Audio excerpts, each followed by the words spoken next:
Good evening and welcome to the season's final edition of Match of the Day. We'll be concentrating on this afternoon's international in Glasgow, the 100th meeting of England and Scotland. We've also got news of Jock Stein's final 22 players for the World Cup, and we'll be assessing England's chances in Spain with Bobby Charlton and getting his opinion on what Ron Greenwood's lineup could be for the opening game against France. So let's get straight on with the action. A perfect day up at Hampden and a chance for England, trailing the Scots by 39 wins to 38 after 99 meetings, to level the score in the 100th.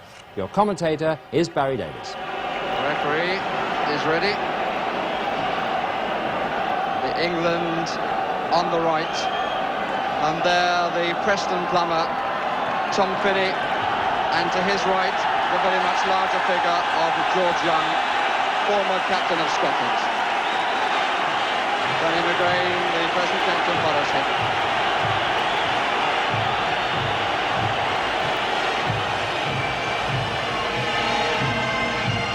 First, the bands will leave as we look at the Scottish lineup, which shows 3 changes from the team which beat Wales by the only goal of the match scored by Hartford. George Burley comes back for his first full game for 2 years. Danny McGrain, the skipper, who had a cold and wasn't able to play against Wales, and Alan Evans, who played so well in the European Cup final for Aston Villa. David Neary will now move to midfield, and no place could be found for Gordon Strachan or John Robertson. Facts which have not been greeted with universal approval north of the border.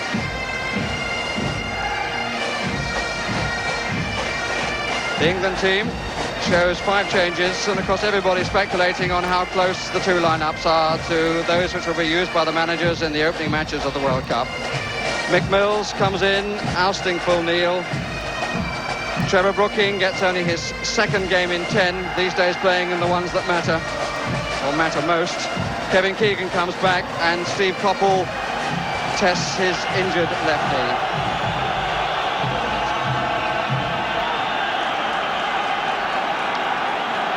So away we go on the 100th edition of the Pride and the Passion. Scotland in their blue shirts, England in white. Pitch is pretty hard, and there is, as ever at Hampden, a bit of a swirling wind. Here's Ray Wilkins.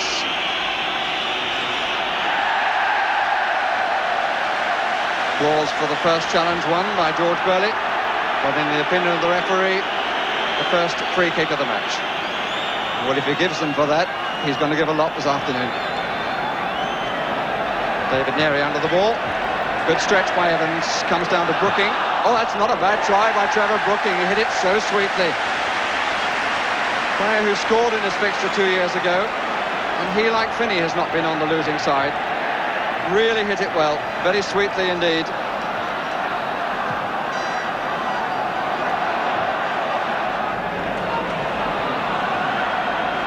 Here's Steve Coppell. Late challenge by Danny McGrain. Not the sort of test Coppell will be hoping for.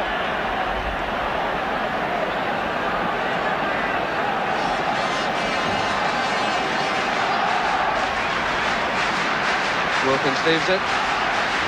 Mills has Butcher forward and might get on the end of it, and did, but couldn't keep the shot down.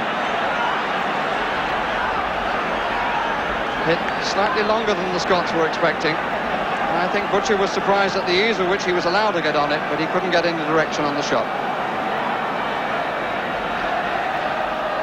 2 shots on goal by England already. Joe Jordan. Shoulder to shoulder, Ipswich against Ipswich. And they're certainly well represented this afternoon. Here's another one of them, Alan Brazil. And they're working it all together. McGrain.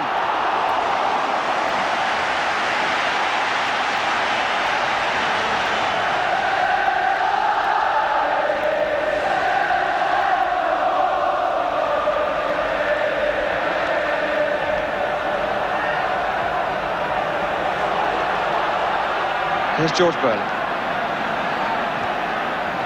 Brazil Souness, Davies, on to Alan Brazil. Good challenge by Mick Mills. Ipswich denying Ipswich. And bringing the first corner of the match.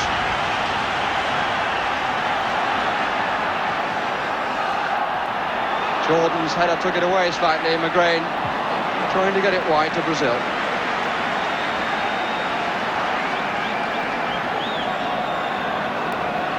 And Brazil in fine form for his club with 28 goals this season.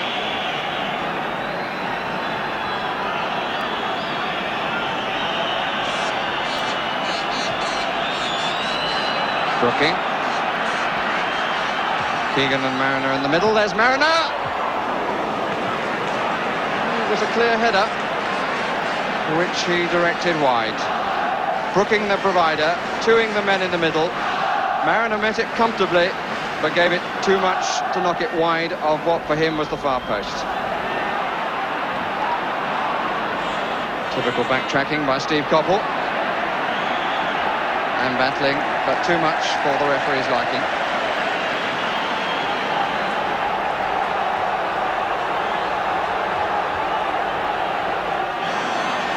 Jordan makes the first run.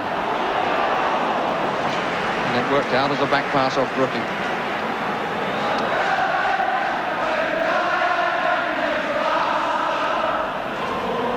Wilkins moving forward, having started it from deep. Keegan and Mariner the furthest forward. Here's Brian Robson. Space for Mills. Coppell moving wide to the right. Down the middle is Mariner. Here's Wilkins. Good running by Robson. And Burley went with him and conceded the corner.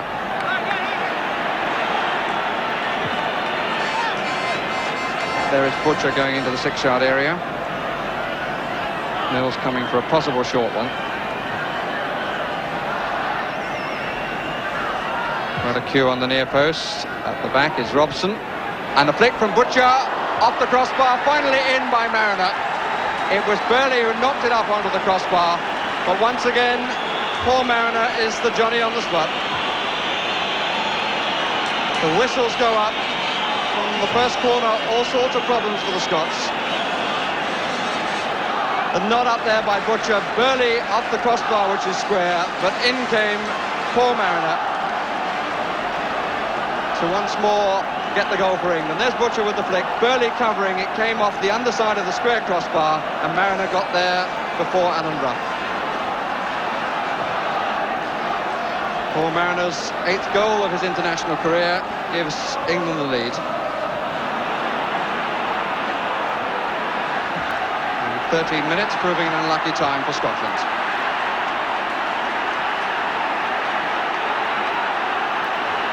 Scotland haven't won here since 1976.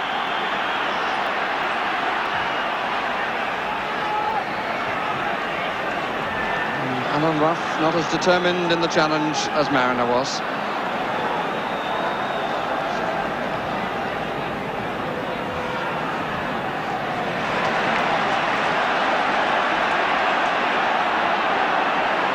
Byrne. Build-up is very halting. Now there's a space for McGrain, which draws Butcher. And Mills covering in the middle.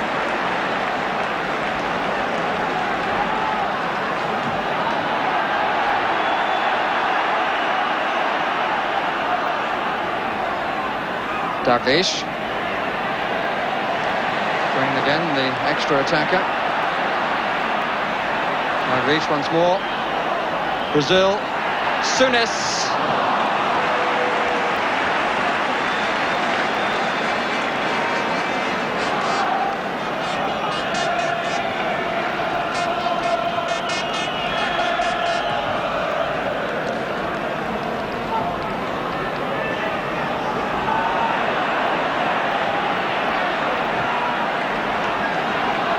Just a hoof away, but Jordan threatening as the ball seemed to stand up a bit in the wind.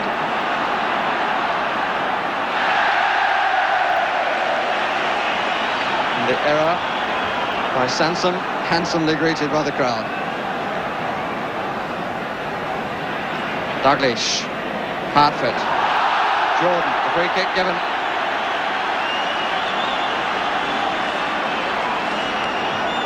Just on the brink.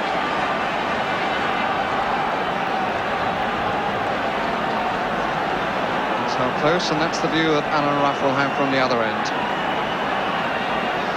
Alan Evans has come up wide to the left, and the West German referee wants the wall back rather nearer the penalty spot than that, and of course he is quite right. Should be only just forward of the penalty spot.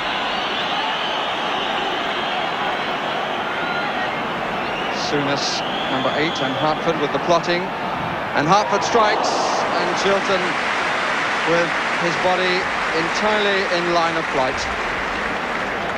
Look at him move as the ball is played. Look at Chilton, comes across, moving now, and in spite of the block, he's across and gets his body as it curls into him a little bit.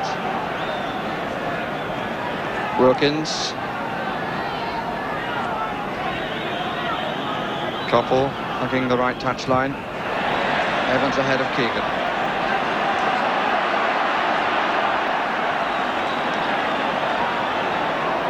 Hartford. Robson to him. Looking for Brazil. Calm as you like from Thompson. Robson.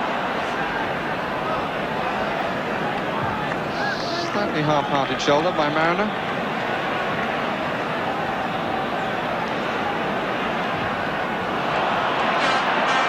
Brazil and Jordan forward. Dalglish tucked in behind them. The Grain off on the run again to make an extra attacker on the left. I have to say, not the sort of decisive pass one would see from Dalglish in the red shirt of Liverpool. Burley forward. Jordan. Brazil, handball by Thompson. Now is the referee going to give it in or out? He's going to give it out. And it was so close. Thompson with the foot up on the hand, desperately close. The referee's got the wall back, but he hasn't got Mariner back 10 yards, I wouldn't have thought. Dalglish with a chip. And wide of Shilton's right-hand post. Well, I wonder whether that will lift the Scots. All did its job, forced the height, the ball rising still just as it went over the bar and then dropping.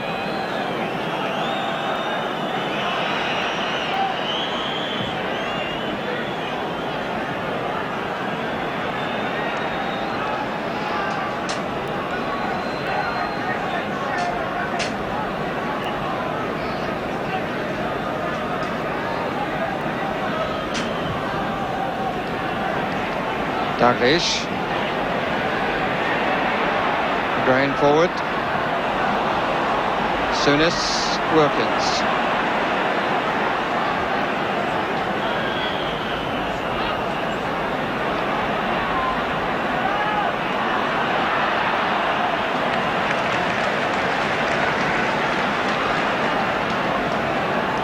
Evans trying to produce a little more get up and go in his side.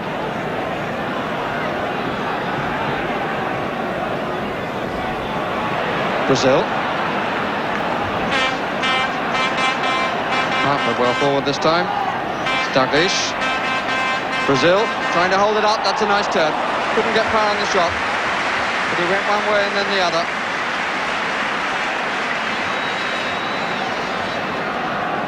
And he went the less familiar way.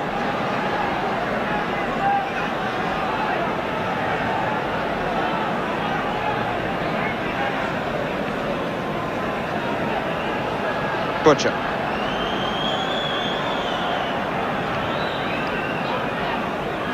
Mariner. Brooking.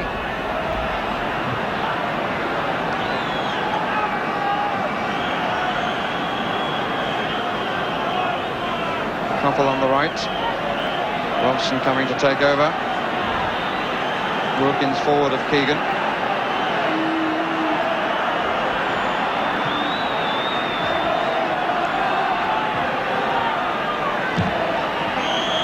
don't think Robson was intended to touch that. I think it was aimed for Keegan. Free kick given anyway. And here's Davies. Burley. So far everybody moving away from him. Now Davies comes shorter. Jordan is on the far post. Oh, save! And Thompson much indebted to Peter Shilton.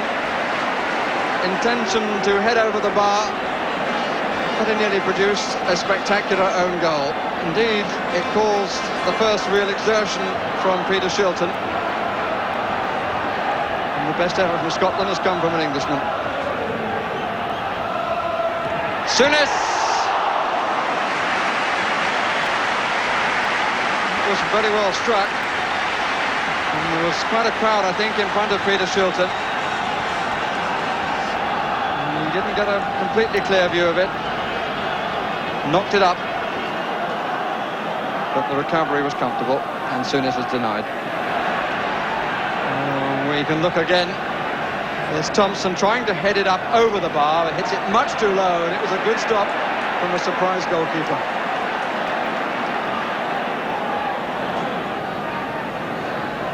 Just 3 minutes to the break. No doubt which dressing room will be the happier.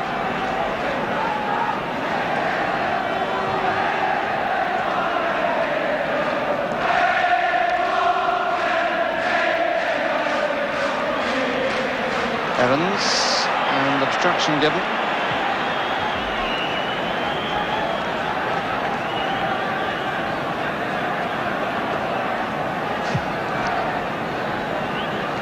England having reclaim the ball, take the free kick. On by Keegan. Koppel. Wilkins. Koppel in a bit of space, if it'll come down. Keegan at the back. It came off his back. After a dive in by Burley.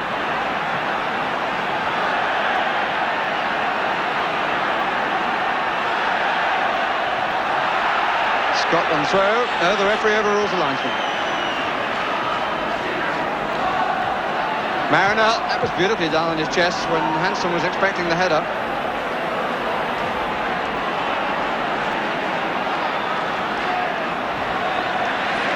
Brazil.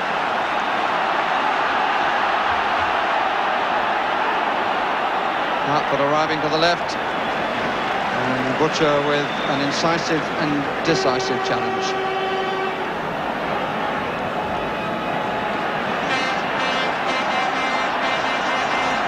Souness. The decision is who was going to take it.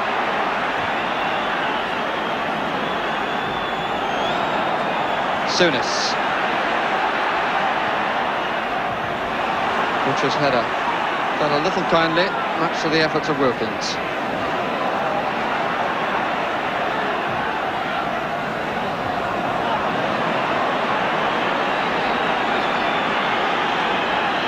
Keegan. Oh, it's a good one. If it had been played first time, he'd have been onside, but when it was played, he was offside. Just a momentary reminder, though, of that magnificent goal that Keegan scored against the Scots at Wembley in a 1-2 with Trevor Brooking. But England end the first half thoroughly deserving the 1-goal lead given them by Paul Mariner. Alan Ruff beaten just once, with Mariner looking more determined in getting to the ball. And the score at half-time thoroughly satisfactory for the English supporters in the ground, and there are some. 1-0 advantage.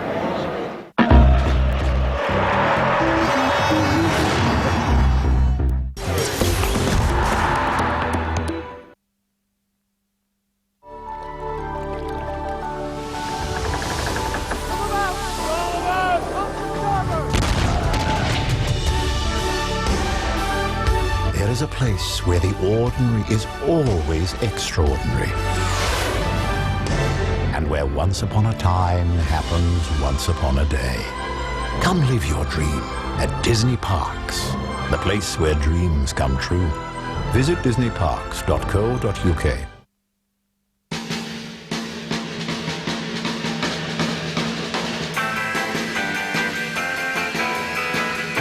Thank you for coming. Nice view.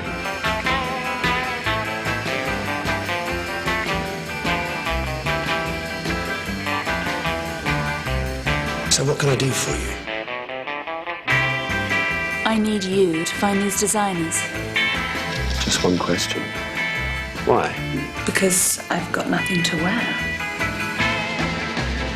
Track down the designers at Debenhams this autumn. To celebrate the Times BFI 50th London Film Festival, get your free DVD of the Oscar-nominated film The Snows of Kilimanjaro, starring Gregory Peck and Ava Gardner, inside every copy of the Times this Saturday. Plus, there's a free 52-page guide to the film festival. The Times. Join the debate. The city has two suns. My family's lived on this hill forever. This is my home. Only one can rule. I grew up on this hill. These are my people. You can be completely undone by your brother. He's a plague, Tommy. We gotta take care of it before it kills us all. He's my brother. This is my neighborhood, and it always will be. You and I, we're not the same in any way. Brotherhood, the brand new series, starts next week only on FX. Hi, picture. I was calling about a loan.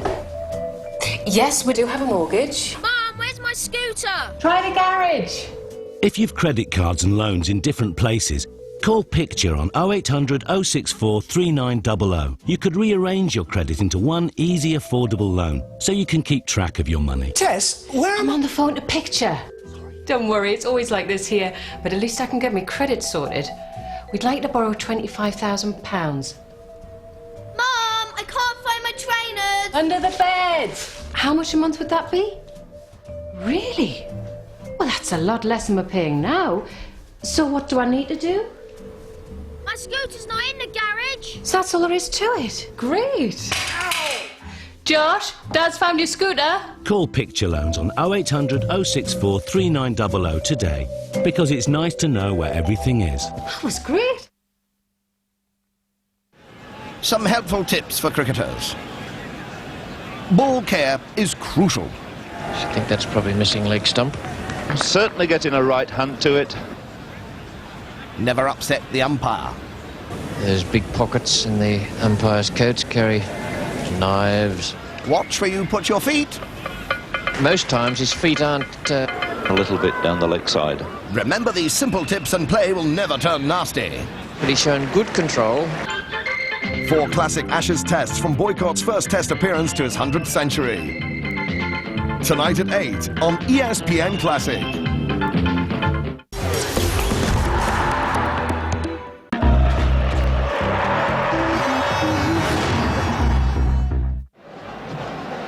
will be interesting to see whether there are substitutions made for the second half. It's now become a very warm afternoon. Although at the West End, they're very much in the shade. There's Trevor Francis bouncing about, showing no signs of a groin injury, and there is Robertson, number 16 there. Jock hasn't seemed to be all that happy with his performances recently for Scotland. He's a player who can do it and can't do it on occasions, but we shall see how he goes now. Here's Barry Davies. Reason for Francis being on, Paul Mariner has a calf injury, and the Scot replaced, and I've had no report of an injury, is Asa Hartford. Robertson already has taken a position wide on the left as England get the second half underway, attacking the goal to our left. And confirmation that the Scottish change is a tactical one.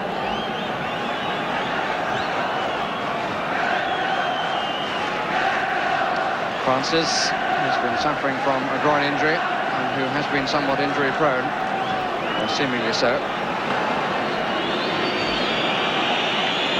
Certainly hoping to make the most of his opportunity.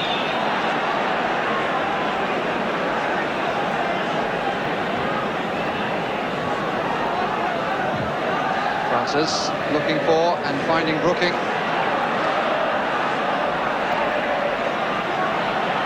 Goal kick, says the referee. And Brooking a little disappointed.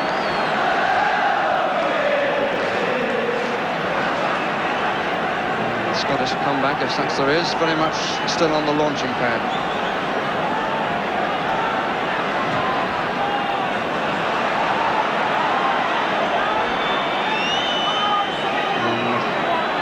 Kevin Keegan has clearly hurt himself and is hobbling around. Terry McDermott immediately off the bench to warm up. And I think Keegan will not be on the field for much longer.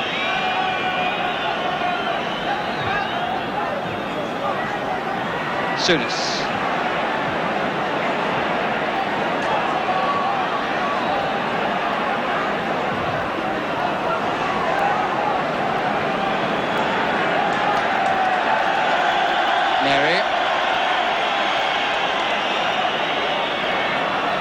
Souness, Robertson.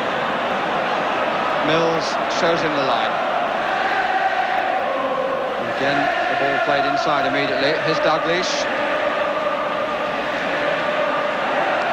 Thompson knows all about his art in that area. Jordan, it's too long. England will now make their substitution.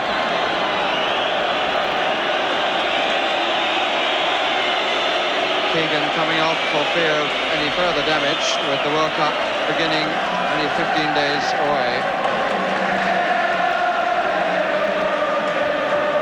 And Terry McDermott coming on, which presumably means that Steve Coppell will move further forward.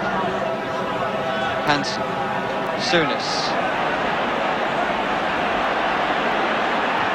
Liverpool connection continue with Dalglish, Hansen. Half a gap for a second, little touch from Souness. That was certainly more purposeful, and it was all Liverpool. Steen up for a moment. Hansen. Neri.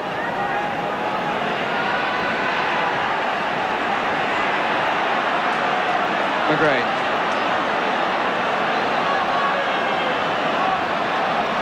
Robertson, faced by McDermott.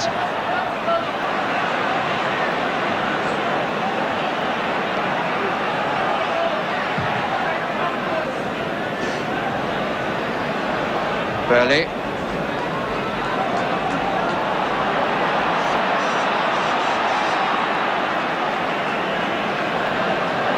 Hansen. Run with a bit of a stretch.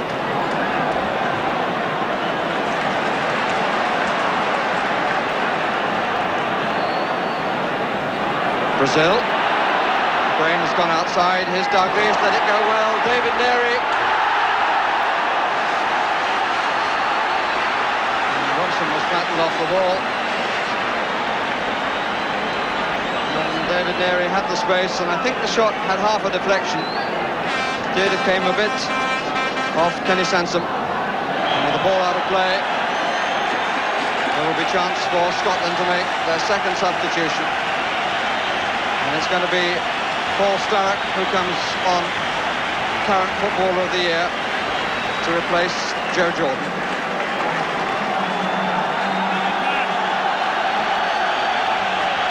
So Jock Stein has played his hand, and there has been no place for Aberdeen's Gordon Strachan, who most people up here considered the star of the show a week ago in the Scottish Cup final.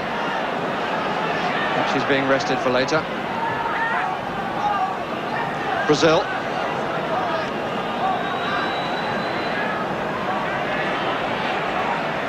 Neri. Burley.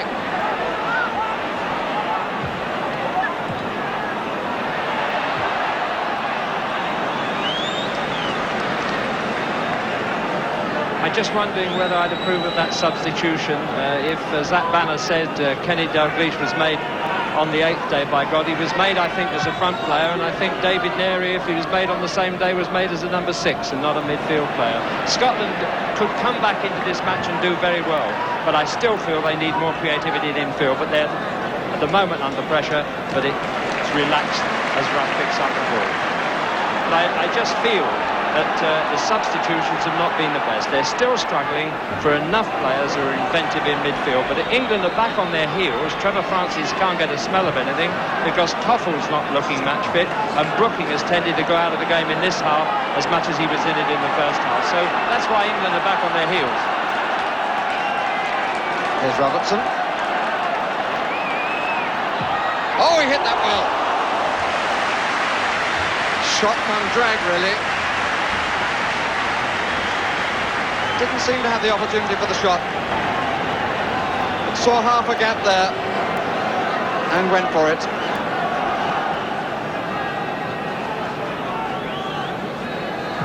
Scotland have had 5 wins here at Hampden since they were last beaten, which was by England 2 years ago in this match, this fixture. Here's Brazil.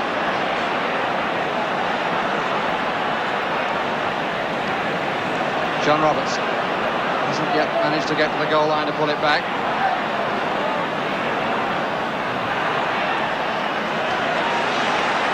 But he's won a corner. One gained without any real conviction. Alan Evans there in the foreground, number 5. Brazil is just to his right. Robertson, there's a fair bit of curl on that. Oh, what a good punch, a magnificent punch by Peter Shilton. Followed it and knocked it nearer the halfway line than the goal line. Here's Brazil. Stark was unmarked for a moment. Evans. Well, they knocked it long for the far post, but Paul Sturrock, in fact, was unmarked in the middle for the little short one. And the other available substitutes on the England bench, Anderson and Osborne, both defenders. It does emphasise how important is going to be the choice of available substitutes during the World Cup, particularly on warm afternoons like this, and it'll be a great deal warmer in spring. Alan Evans has stayed forward. Koppel. Chance here for England on the counter. Brooking in possession. France is up to assist. Wilkins making a third man. Brooking thinking about a shot himself. McDermott and Robson. Francis. Gone for the left. It was McDermott who came in. And the effort by Francis had eluded Alan Ruff. And conscious of his near post, seemed to me to have cramped himself across a little too far.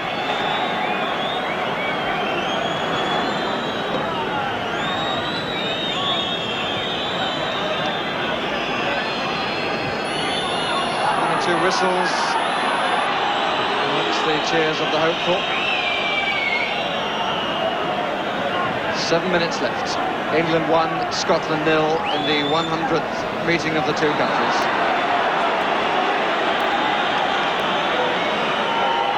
If it stays that way, we will end the first centenary with parity of 39 wins apiece, with 22 draws. Here's Koppel. Looks to go square. Now finds McDermott. Koppel. Wilkins. Trying to find Francis. Brooking. Lyons is the referee, and rightly, here's McDermott. And somehow there was no finishing touch from Brian Robson. Alan Evans is down hurt, as we can see at the bottom of the picture as we look at the replay. Low across the box, and Robson couldn't get the left leg there in time. Alan Ruff was beaten, that's for sure. And statistics can often be damn lies, but to end 100 years of so many memories, with each side having 39 victories, is really quite remarkable. But it's not the final whistle yet. Each country has had its good time and its bad.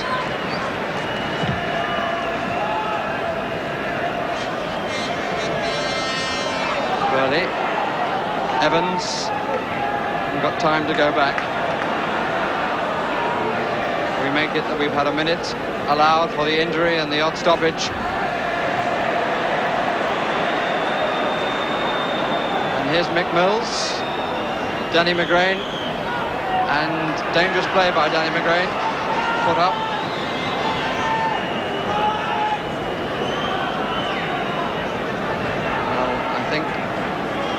That too much time has elapsed. There will be no last-minute sensation at the end of the century. England keep possession. And here's Wilkins. Again, the cross-ball falling nowhere. And England's is the prize and the championship. A disappointing afternoon for Jock Stein. A very happy one for Ron Greenwood, sitting high in the stands. It's his fourth success against what England too view as the old enemy, and a hat-trick of victories here at Hampden. Second half, a disappointment. Heat took its toll, so did the enforced substitutions for England, which denied them a bit of effort forward in terms of power and puff. Alan Brazil, one of the few to have shown good things for Scotland. Terry Butcher certainly had a fine game, his colleague from Ipswich Town, alongside Phil Thompson, who comes off all smiles. And no wonder, as I said at the start, the English love to beat the Scots just as much as the Scots love to beat the English. And England make their run into 5 consecutive victories, 9 goals scored and none against, and all that coming after that night of apparent shame, so we were told, when we lost in Norway. Well, I thought in the first half we had an excellent first half, and really we could have been 3 up in the first 10 minutes. But we were under the pressure in the second half, partly because Paul had to come off with a pull muscle in the first half, and then Kevin got a knock. And so we were under tremendous pressure, but I thought the lads did ever so well because they sustained the pressure and created, really, 3 first-class chances in the second half, 3 balls that went across the face. But the main thing about it is that they're all lads are pleased about, there was no goal scored against us, and that was an achievement. You must have been really delighted by that start. For 20 minutes, I mean, there were 5 or 6 clear-cut chances. Yes, Terry Butcher was on the end of a free kick. Paul Mariner probably on the end of 2 crosses, which he feels he should have put away. And they were there, yes, they were good chances. And I said before we went out, it would be nice if we had a lot of goals, as long as we shared them. Well, as it turned out, there was only 1 goal in the match, but Ron Greenwood understandably pleased with England's performance today, which clinched the championship, although it wasn't a sparkling international. Further views coming up now from 2 of the Liverpool contingent on the pitch this afternoon, Phil Thompson of England and Scotland's Graham Souness, who admits the game certainly didn't go the way it was planned by them. First half we tried to play with a sweeper, with George Burley pushing up and Danny McGrain pushing up on the left. It didn't really work, or it didn't work as well as the boss wanted it to, so we reverted back to the normal in the second half. And I thought we went quite well the second half without really creating many chances. We dominated the game without really having any clear-cut chances. Let's look ahead to the World Cup, because it's so close now. There was great euphoria when you left here in '78.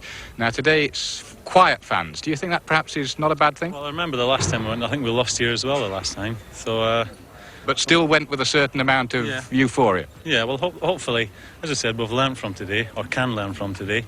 Iron out 1 or 2 problems. It's up to the boss whether he decides to play the way we did in the first half. He certainly feels, in one of the games anyway, we should play like that. So it's entirely up to him.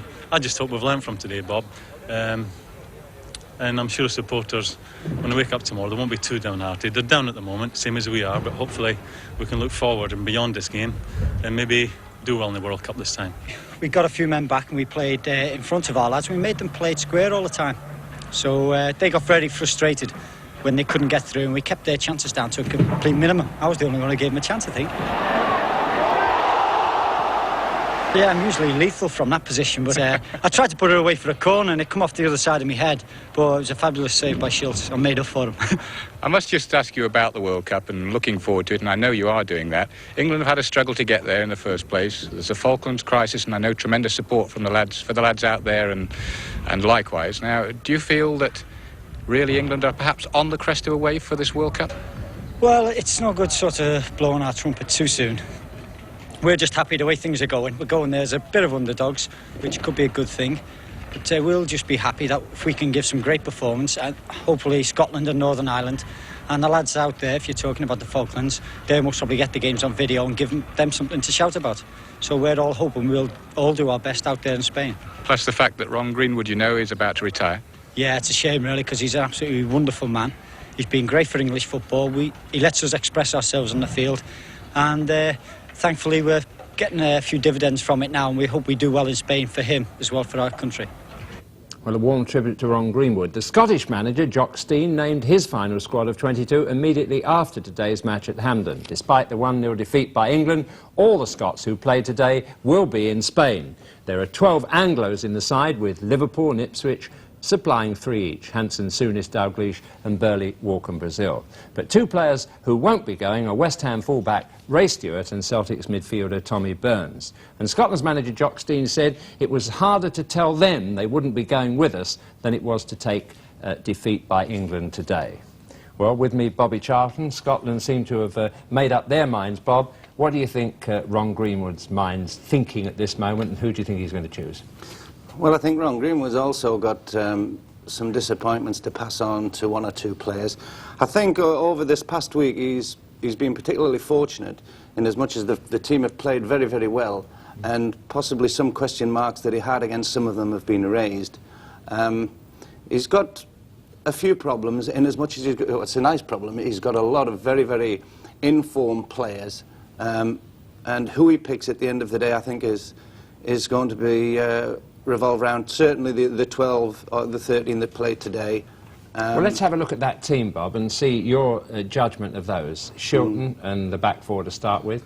Yes, well, I think Terry Butcher might have been a question, but he's played so well today that I think he'll certainly be in. Steve Coppell on the fitness side was a slight problem, but he seems to be okay, really. The 2 injuries today, Kevin Keegan was only slight and Mariner was quite slight. Yes, we've had that report, just to underline that. There's no serious injury from those 2. No. On top of that, there are obviously 2 goalkeepers that have to go, Ray Clements and Joe Corrigan. Fullbacks, I would like to see Phil Neal go.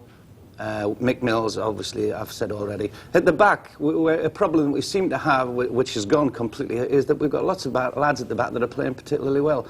Foster will be a good support, I think, for Phil Thompson and Terry Butcher. Glenn Hoddle obviously has to come in because he's such a skillful player. It would be a tragedy not to take him. Trevor Francis and Tony Woodcock, I think, certainly. Tony Morley will give us a lot more width on the left-hand side of the field, and I think he needs to be in. Now, on the right-hand side, the right-hand... Wait a minute, you've got, just to explain, Bob, on that left-hand side now, you've run down players that you think will go, plus today's 11, that's 8 there, that's 19 players, which needs 3 more places to be filled from players on the right, or otherwise surprise choices of somebody who might be popped in at the last minute. That's right, there are a few that could possibly be surprises, but I think we have to pick 3 out of the column that we've got on the right-hand side. I'm always a great believer in giving young lads a chance, in which case I would certainly recommend that Graham Ricks went. Cyril Regis also I would like to see go. And if pushed at the back, Russell Osman. Yeah. I think Terry McDermott might still stay in the squad, although recently he seems to be in and out and hasn't really been on form with Liverpool, which might just have a bearing on Ron Greenwood's thinking. But Ron Greenwood has stuck loyally by the players who've supported him, and you heard that tribute from Phil Thompson. I think he's built up that loyalty in the squad, and I think that's because he has stuck by players who've done a job for him. Do you think McDermott he would toss out at this stage, or maybe Peter With? Well, he might leave one of them out. The thing is that he does have this great loyalty to his players, but at the end of the day, we've got to go and win the World Cup. We only play every 4 years, and it's important that we try to win it and not let sympathy rule everything that we're thinking about. I would certainly think that he's got to try and think of youngsters, because it's going to be very hot. The climate is going to be terribly important that we overcome it properly. I think that young players will acclimatise themselves much better. There are some players of the older element that had slight question marks against them.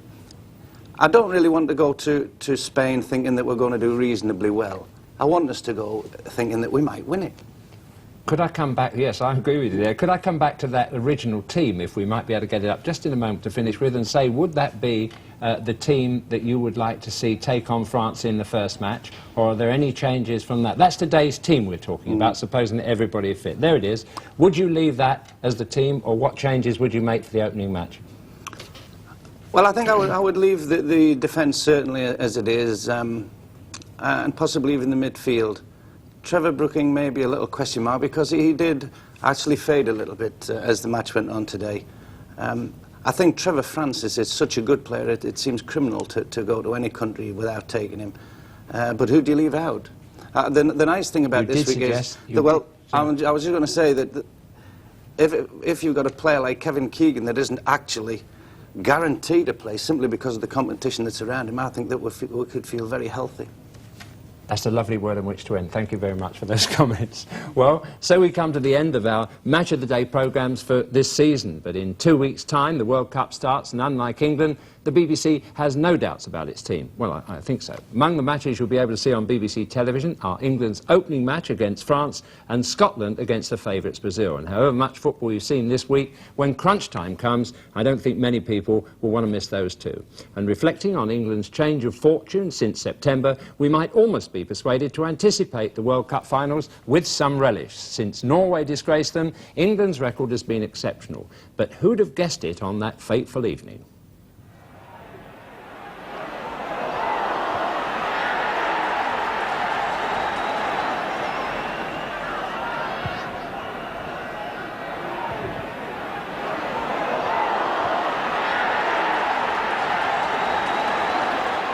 Well, reacting to that disaster, England went on to beat Hungary at Wembley and followed that by beating Northern Ireland, Wales, Holland and now Scotland. And if the strength of the opposition leaves you less than convinced, it's 73 years since England put together 5 wins in a row without conceding a goal.